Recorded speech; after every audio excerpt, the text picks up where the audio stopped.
దేవుని పరిశుద్ధమైన ఘనమైన నామానికి మహిమ కలుగును గాక. మీ అందరికీ నా శుభములు తెలియజేస్తూ ఉన్నాను.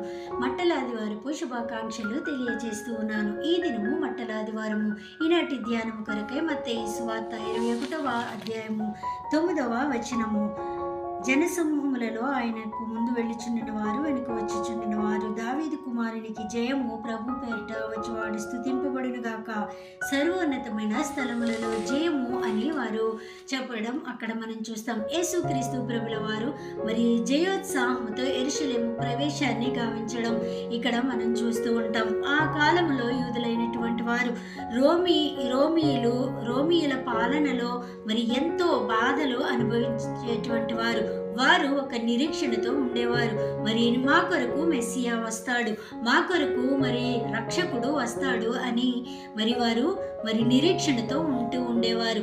అయితే లేఖనాల నెరవేర్పుగా క్రీస్తు ప్రభుల వారు అదే సమయంలో యెరూషలేము జయప్రవేశాన్ని చేయడం మనం చూస్తాం.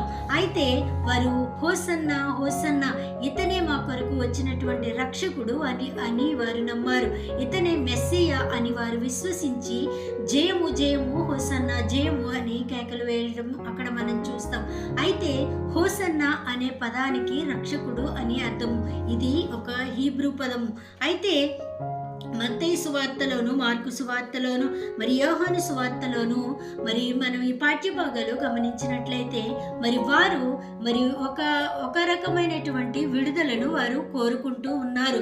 అయితే ఆ బానిసత్వము నుండి విడుదల, లేదా ఆ రాజకీయ పరిస్థితుల నుంచి విడుదల, అలాంటి వాటి నుండి విడుదల మాకు దయచేస్తాడు, అనుగ్రహిస్తాడు అని ఎదురు చూశారు. కానీ అప్పుడు యేసుక్రీస్తు ప్రభుల వారు అక్కడ జయోత్సాహము చేయగా గాడిదనెక్కి ఆయన వచ్చుచుండగా, ఆయన వినయానికి గుర్తుగా ఆయన గాడిద మీద వచ్చి వారికి శాశ్వతమైనటువంటి పరిష్కారాన్ని, పాప విముక్తిని దయచేసినట్లుగా మనం చూస్తాం.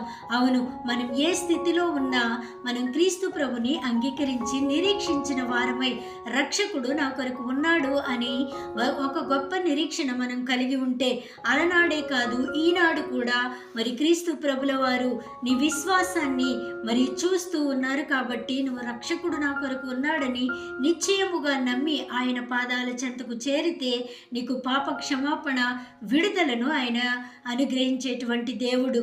మన విశ్వాసము అంత గట్టిదిగా, అంత నమ్మకముగా ఒక జయోత్సాహాన్ని వారు ఎలా అయితే చేశారో అలాంటి హృదయము మనలో ఉంటే క్రీస్తు ప్రభుల వారు నిన్ను నన్ను చేర్చుకోవడానికి ఈ దినమే, ఈ సమయమే ఆయన మనల్ని పిలుస్తూ ఉన్నారు.